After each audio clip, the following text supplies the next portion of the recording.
TikTok and its drama. You won't believe this, guys. Hello and welcome to my channel. In this video, a palm color guy tries to play victim after making a video where he was talking about palm color people being the most hated group of people in America. Shocked, right? So am I.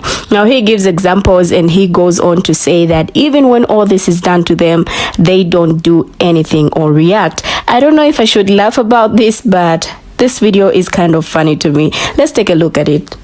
This should be obvious by now, but there is no group hated more in America than white people. Now, if you're a white guy in college, you know exactly what I'm talking about. The hostility for white people is everywhere. For example, at Yale University, a psychiatrist told her whole class that she has fantasies of murdering white people. And of course, not a single white student spoke up or did anything about it. At Stanford, a student running for student government said white people need to be eradicated, and then she proceeded to win her election. At Rutgers University, a professor said white people are villains who need to be taken out. At Drexel University, a professor said all I want for Christmas is white genocide. And even at my university, a class is being taught called the problem of whiteness. So it's pretty amazing when you think about it. White people founded America, they founded these universities, and then these people come in and say all this stuff about white people. And the cherry on top is white people do absolutely nothing. They just sit there and take it. There is no other group in America like that. Every other race has formed groups to stand up for themselves. You can be sure that if a professor at Yale said she has fantasies of murdering black people, that BLM would be there in half an hour. But when the same thing is said about white people just sit there and put their heads down. So the question is this: how much longer can white people take this? If people can say this stuff now and receive no repercussion, why stop there? This stuff is getting scary, I'll be honest, and the only way things will get better is if white people start speaking up. Now, if you carry out a research, you will agree with me that what he's saying is a lie. Palm color people are not the most hated people in America, and you people can agree with me. I don't know where he's getting his facts from, but I don't agree. Seeing him say all this and him trying to play victim, this is very sickening if you ask me. Like, now people are dragging him on social media and it's just wild, guys. Anyway, let's take a look at these teachers and just hear what others had to say about his video. Here are the teachers. White people.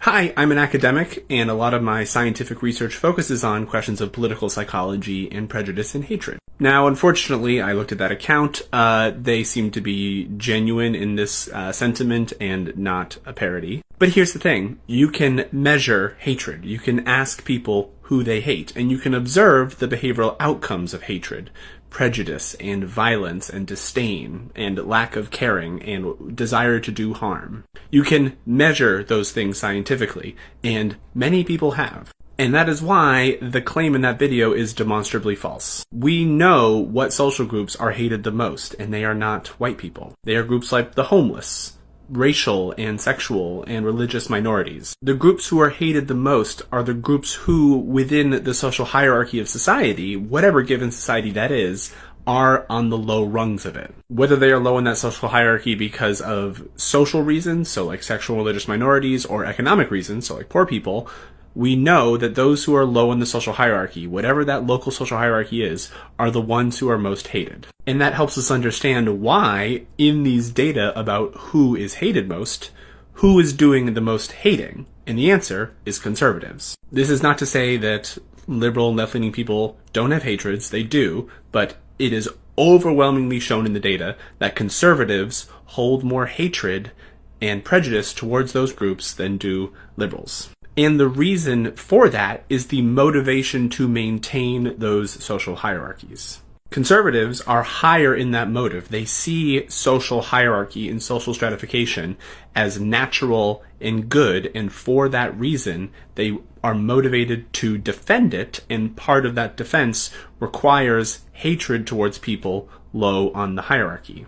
In fact, as a purely statistical matter, if you wanted to ask someone basically one question that would best predict statistically their hatred of other social groups, you would not ask them the following questions. You would not ask them, are they Republican or Democrat? You would not ask them, are they man or a woman? You would not ask them what their IQ is. You would not ask them, are they black or white? You would ask them, is social hierarchy good? There is a mountain of scientific data showing that people who say yes to that question are the people with the strongest and most persistent hatred of other social groups. And the implications of this research is that if you want to reduce hatred towards social groups, the best thing you can do is inculcate people with egalitarian values. The desire to reduce social hierarchy is directly linked with a lack of hatred and prejudice. That is, of course, a difficult worldview to inculcate, often because many people benefit from social hierarchies. That's why they're motivated to defend them. White people benefit from white supremacy, men benefit from patriarchy, etc. That is also why the data show that people who are in those positions, high on the social hierarchy, are more likely to see the social hierarchy as good and worthy of defense. In other words, the defense of the social hierarchy is not principled, it is motivated. So to bring this all back, no, white people are not the subject of the most hatred in society. There is absolutely no scientific data to support that claim. The reverse is in fact true. Historically marginalized groups are the groups that face the most hatred in society, and the scientific data overwhelmingly supports that conclusion. Prejudice is driven by motivation to defend and reinforce social hierarchies, and that is precisely why hatred and prejudice flows down the social hierarchy towards those on the lowest rungs of it. If one is sincerely interested in reducing hatred and prejudice, then they have to dedicate themselves both personally and politically to an egalitarian project. But that said, egalitarian project is difficult because we are motivated to defend social hierarchies because they often benefit us in some way, shape, or form. And postscript, don't listen to fascists on TikTok.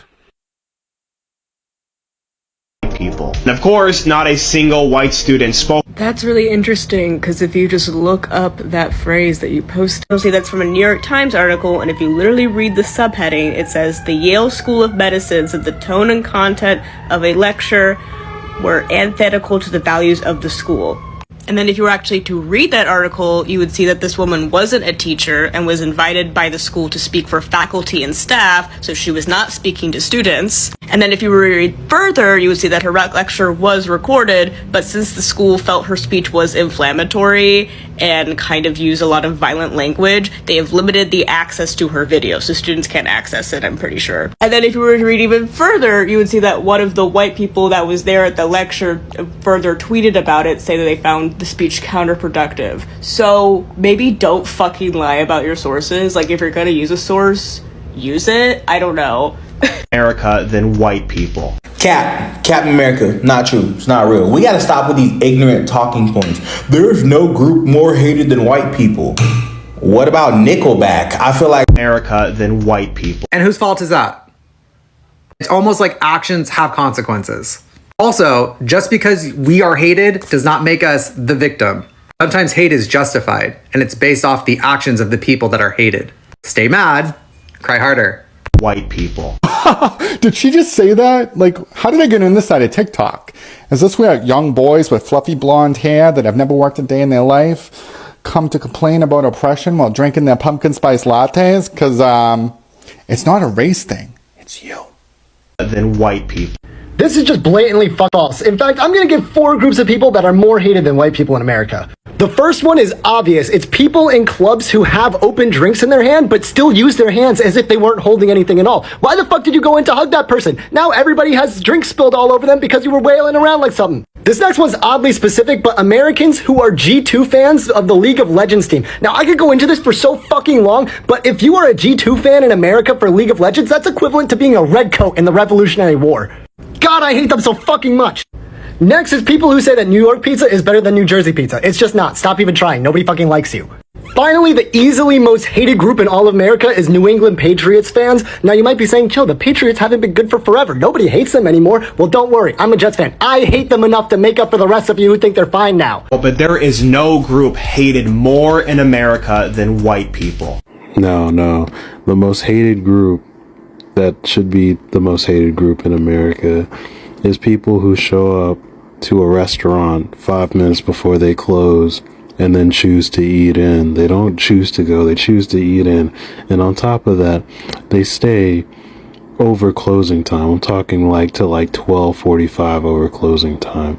And it's usually a giant group after a sports game, and they're very drunk. You people are the bane of everyone's existence. I swear, never mind. I'm just gonna cut it off here.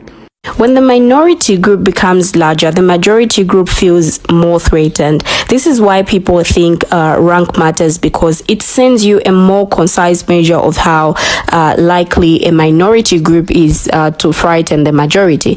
Now, we are living in the age where white Americans are fearful about the changing demographics of America. There are estimates that by 2043, there will be a shift in America as a nation, majority people of color, Latino, Black, Asian, and Native Americans. And I think there are a number of palm color people that are uncomfortable with this or having to deal with this. Now, when a group of people has little or no power over you institutionally, they don't get to define the terms, like they can't limit your opportunities. More reason these palm color people don't do anything when that is said to them. Now, that's if it is even said to them, because white perceptions are what end up counting in white dominated society. Now, if palm color people say indigenous people are savages, then they won't make sure that they are seen as savages. Now, we should never confuse the occasional mistreatment experienced by palm color people at the hands of all of us people of color, in this case our American brothers and sisters, with the systematic and institutionalized mistreatment experienced by people of color at the hands of whites. Now, while expressions of racial prejudice directed at these people may hurt them individually or personally, these do not have the power or authority to affect their social, economic, political, and privileges as compared to us people of color. Now, reverse racism is a myth because it attempts to ignore the power or privilege dynamics between individuals or groups involved. Now, taking the definition of racism, one would suggest that it is possible for a person of any race to experience this, that if someone treats them badly for this reason, even palm color people. But what this definition leaves out is one crucial element, which is the power structures that uphold and perpetuate racism. Now, it doesn't exist in a vacuum, but it exists within a hierarchical structure with power at its core.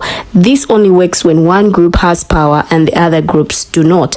Now, and it is white people who historically and in the West at least hold the power when it comes to racial divides, all thanks to centuries of Eurocentric beliefs and structures that continue to privilege and center whiteness. Now, him saying that they do nothing but just sit and take it is sickening, because why should they even react when what is being said to them is not going to affect anything or to affect them in any way? I don't know if it's just me, but this video is kind of funny. Kindly share your thoughts on this video, guys. For me, it's a bye-bye, and thanks for watching. See you in my next video.